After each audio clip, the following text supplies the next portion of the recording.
नमस्कार विद्यार्थियों, fly for dream FFD के यूट्यूब चैनल पर आपका एक बार फिर से तहे दिल से स्वागत है। तो आज के वीडियो में हम आपको बताने वाले हैं कि अगर है वो आपने अभी तक इंग्लिश में कुछ भी नहीं पढ़ा है तो ऐसा क्या पढ़े जिससे वो अपनी बोर्ड परीक्षा में वो टॉप कर सके। ठीक है, इसके लिए हम आपको कुछ ट्रिक्स बताने वाले हैं एंड कुछ है वो आपको टेक्निक्स बताने वाले हैं जिससे आप पूरे में से पूरे मार्क्स है वो ला पाएंगे। तो इसके लिए आपको वीडियो में एंड तक बने रहना है। साथ ही अगर आप हमारे चैनल पर नए हैं तो चैनल को सब्सक्राइब कर दें जिससे आप अपनी बोर्ड परीक्षा की तैयारी को और भी बेहतर बना सकेंगे। तो चलिए शुरू करते हैं आज की इस वीडियो को। तो इसके लिए सबसे पहले मैं आपको बता दूं कि कौन कौन से टॉपिक है वो आज के इस वीडियो में हम डिटेल में डिस्कस करने वाले हैं। तो देखिए, सबसे पहले हम डिस्कस करेंगे कि कौन कौन सी गलतियाँ हैं वो अब से आपको नहीं करनी है, उन गलतियों को बंद कर देना है। उसके बाद इन टॉपिक्स को पहले वो आपको कौन से टॉपिक्स पढ़ने हैं जिनसे आपको आगे पढ़ने में आसानी होगी। फिर ऐसे पढ़े सभी पार्ट। ये ज़्यादातर बच्चों की मेन इशू होती है कि वो पार्ट है वो कैसे पढ़े। ठीक है ना, इंग्लिश के पार्ट बड़े बड़े होते हैं, यानी कि अपनी है वो किताबें कैसे कवर करें इंग्लिश की। उसके बाद हमारा लिखने का सबसे अच्छा तरीका क्या है, तो इन टॉपिक के बारे में हम आज के इस वीडियो में डिटेल में पढ़ने वाले हैं। साथ ही दोस्तों, अगर हमारा ये वीडियो आपको पसंद आता है तो वीडियो को लाइक करके अपने दोस्तों के साथ भी शेयर जरूर करें। तो इसी के साथ बढ़ते हैं पहले टॉपिक की तरफ। अब से ये गलतियाँ बंद करें। देखिए, ज़्यादातर बच्चों की गलती होती है मैं कल से पढ़ूंगा ऐसे कर करके सीधे बोर्ड एग्जाम आ जाती है। ठीक है, तो वो आपको नहीं करना है, आपको आज से ही पढ़ना स्टार्ट कर देना है और आपको नियमित नहीं पढ़ना है। ठीक है, मतलब अनियमित जो पढ़ते हैं, ठीक है ना, यहाँ गलती से लिखा हुआ है जो नियमित नहीं पढ़ना, वैसे सही है। ठीक है, नियमित नहीं पढ़ना है, यानी ज़्यादातर बच्चे वो नियमित नहीं पढ़ते। ठीक है, आपको नियमित पढ़ना है। नियमित नहीं पढ़ने की या आपकी जो गलती है उसको आपको छोड़ देना है। फिर अपने गोल को भूल जाना है। देखिए जी, ज़्यादातर बच्चों का क्या होता है, जोश में मोटिवेशनल वीडियो देख लेते हैं। ठीक है, और एक दो दिन तक तो रहता है हाँ मुझे टॉप करना है, हाँ मुझे टॉप करना है। ठीक है, तो बहुत ही बढ़िया पढ़ाई भी करते हैं और फिर तीसरे दिन वो सब असर खत्म हो जाता है। तो ऐसा आपको नहीं करना है। अपने गोल को बस मन में वही अपना गोल रहना चाहिए। ठीक है, उस पर ध्यान रख करके एंड गोल पर फोकस करके आप तैयारी कीजिए।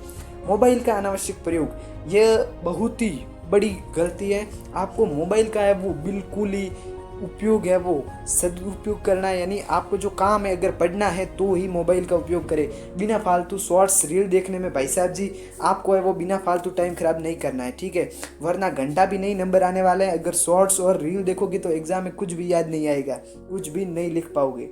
उसके बाद है इन टॉपिक को पहले पढ़े। अब कौन कौन से टॉपिक है, देखिए, tense, articles, active passive, determiners, it is basic topic. ठीक है ना, जो भी हमारी इंग्लिश ग्रामर के बेसिक टॉपिक है ना वो आपको आएंगे, तभी आप है वो सेंटेंस बनाना सीखेंगे, सेंटेंस को लिखना सीखेंगे। तो ये टॉपिक आपको आना बहुत ही ज़रूरी है।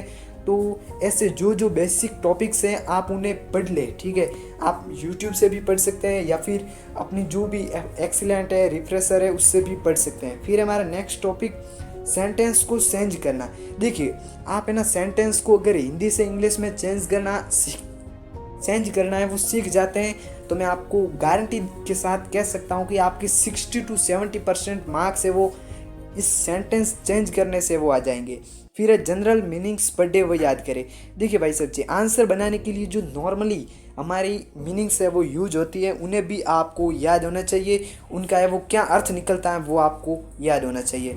उसके बाद ऐसे पढ़े सभी पार्ट। देखिए, अब पार्ट तो भाई साहब जी पढ़ लेंगे, लेकिन पढ़े कैसे, तो देखो पार्ट और पोएम्स को आपको सबसे पहले गिन लेना है कि हाँ इतने पार्ट है, इतनी पोएम्स है। उसके बाद है आपको पार्ट वाइज है ना यूट्यूब पे सर्च करना है, अंत में 3D एनिमेशन लिख करके, तो उसके सभी 3D एनिमेशन वीडियो जैसे पढ़ले आदि कई यूट्यूब चैनल पर है वो एनिमेशन में वीडियोस अपलोड है, तो वहाँ से आपको बहुत ही पार्ट अच्छे से समझ में आ जाएगा। पूरे पार्ट को है ना वो आपको एक बार हिंदी में समझ लेना है। जब आप पूरे पार्ट को हिंदी में समझ लेंगे और आपको सेंटेंस बनाना तो ऊपर जो आप पहले काम कर लेंगे उससे आता ही होगा, फिर आप हिंदी से वो उत्तर को इंग्लिश में चेंज करके लिख लेंगे। इस प्रकार से आपके वो सेंटेंस चेंज करने से पूरे में से पूरे मार्क्स है वो आ जाएंगे। फिर हमारा नेक्स्ट टॉपिक है लिखने का सबसे अच्छा तरीका। देखिए भाई साहब जी, अगर आपको बहुत आता है फिर भी अगर आप लिख नहीं पाते तो आपको मार्क्स कम ही मिलेंगे, क्योंकि एग्जामिनर ये नहीं जानता है, यानी कॉपी चेक करने वाला टीचर, कि बच्चे को आता कितना है। आप जितना कॉपी में लिख कर आओगे वो उतने के ही नंबर देगा, यानी आपका लिखने का तरीका है वो बेहतर होना चाहिए। तो देखिए सबसे पहले आप अपनी राइटिंग को बेहतर और तेज़ बनाएं, तेज़ लिखना है ये भाई साहब जी आपकी ये वो एक आदत बन जानी चाहिए। नहीं तो ज़्यादातर बच्चों के पेपर है वो आधे आधे छूट जाते हैं, वो पूरा पेपर ही नहीं कर पाते, इतनी राइटिंग है वो स्लो होती है। मेरी भी राइटिंग पहले स्लो थी, लेकिन मैंने जब उसको इंक्रीज़ किया तो मेरे भी इंग्लिश में वो मार्क्स में बहुत ही इंक्रीजमेंट आया था। फिर है हर रोज़ इंग्लिश में आंसर बनाकर लिखने की प्रैक्टिस करें, ये हमारा मेन पॉइंट है, ठीक है ना। जब तक आप किसी चीज़ की है ना मेन प्रैक्टिस नहीं करोगे तब तक कुछ नहीं होने वाला है। इसलिए आपको इंग्लिश में आंसर लिखने की प्रैक्टिस करनी है, कैसे इंग्लिश में आंसर लिखना है। तो आपको एक्सपीरियंस होता रहेगा कि हाँ यहाँ मैं गलती कर रहा हूँ, यहाँ गलती नहीं कर रहा हूँ, उसके हिसाब से आप चेंजिंग करके और भी लिख पाएंगे। फिर है ज़्यादातर बच्चों का जो डाउट होता है बड़े आंसर को कैसे याद करें। ज़्यादातर है वो हमें मेन चैनल पर कमेंट भी आते हैं कि हाँ सर हम बड़े आंसर है वो उनको कैसे लिखे। देखिए तो मैं आपको बता दूँ, बड़े आंसर पूरे आपको याद करने की कोशिश नहीं करना है, उसको छोटे छोटे टॉपिकों में बदलो। 2-2 लाइन के 3-3 लाइन के जो भी सेंटेंस बन रहे हैं उसके हिसाब से बनाओ, ठीक है। उसको छोटे छोटे खंडों में बांट कर याद करोगे या लिखने की प्रैक्टिस करोगे तब भी वो याद होने वाला, पूरा आपको रटने की कोशिश नहीं करना है।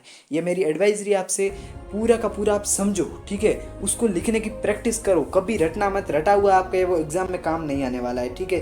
तो कुछ इस प्रकार से वो आपका आज का गाइडेंस वीडियो था, एंड मिलते हैं नेक्स्ट वीडियो में, तब तक के लिए बाय बाय, थैंक यू।